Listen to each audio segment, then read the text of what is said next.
The sunscreen paradox is one of modern health's most sun-drenched ironies. In trying to protect ourselves from the ravages of UV radiation, sunburn, premature wrinkles, skin cancer, we may be simultaneously cutting off our skin's ability to produce one of the most crucial hormones in human biology, vitamin D. It's a bit like installing noise-canceling headphones and then wondering why you can't hear your alarm clock.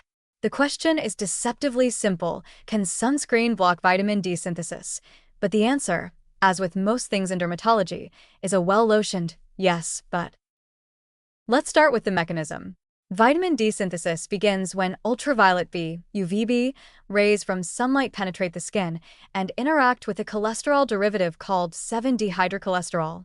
This spark of photochemical brilliance sets off a cascade that eventually yields vitamin D3, which then undergoes further transformations in the liver and kidneys to become biologically active.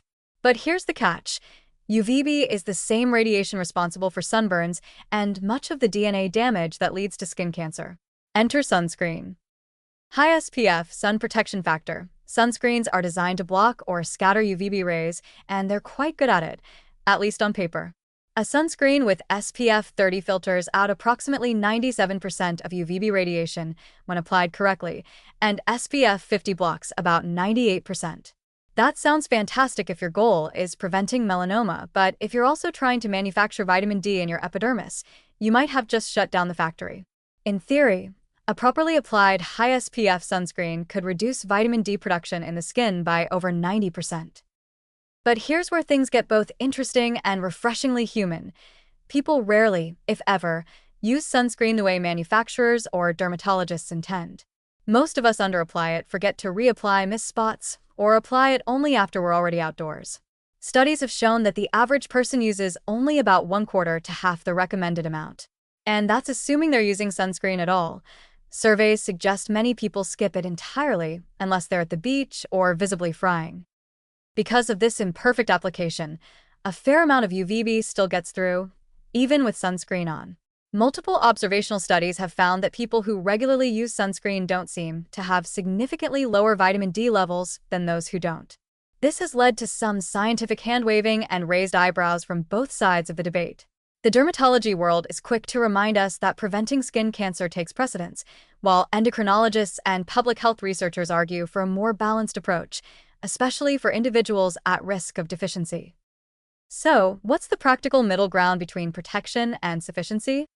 First, understand that you don't need much UVB to make adequate vitamin D.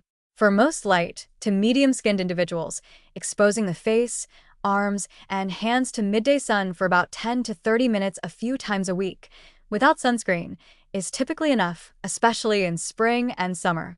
That's not an invitation to tan until you're the color of regret. It's a controlled dose, short of the threshold of sunburn. People with darker skin tones may need longer exposure, since melanin absorbs UVB, offering natural protection but also slowing vitamin D production. Second, consider your context. If you live in a high-latitude region, spend most of your time indoors, wear sun protective clothing, or use high SPF sunscreen religiously, it's wise to monitor your vitamin D levels or consider supplementation, especially in the darker months. Supplements are cheap, safe in moderation, and entirely free of UVA-induced wrinkles. Third, think of sunscreen as a targeted tool, not an all-day armor. You can wear it when UV index levels are high or during prolonged exposure, but still allow brief periods of unprotected sunlight at safe hours. This nuanced approach lets you benefit from the sun's biochemical generosity without inviting its more destructive tendencies to the party. Ultimately, the sunscreen vitamin D dilemma isn't a tug-of-war where you have to pick a side.